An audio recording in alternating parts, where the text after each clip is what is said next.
tsy misy tahaka anao ry tompo fa lehibe ianao ary lehibe ny lazanao amin'ny asa mahery nataonao.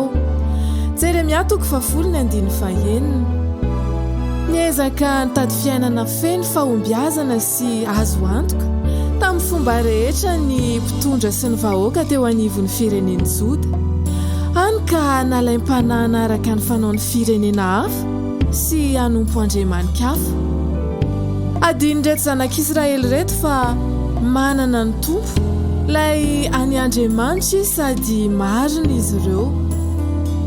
Mila lalipaka araka izany ny finoantsika an'Andriamanitra mba tsy hozongozona manoloana ny zava-misy mirentirenty sy manaitra ary miovaova.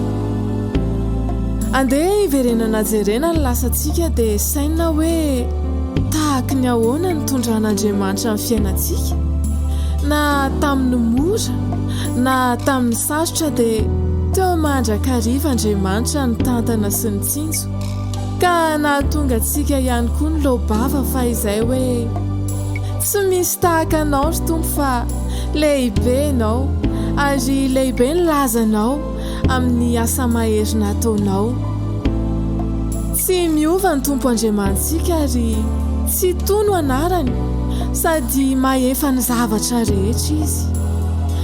Raha tahiny mandalo fanahiny na koa fisalasalana eo am-piatrehana zao fiainana izao dia niafatra nampitondrain'Andriamanitra ny Jeremia mpaminany nomeny antsika indray manao hoe ny tompo no nanao ny tany tamin'ny heriny sy nampiorina izao tontolo izao tamin'ny fahendreny ary namelatra ny lanitra tamin'ny fahaizany.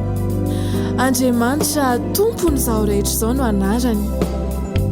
Tompo, tsy misy tahaka anao ary tsy misy atakaliko anao. Amen.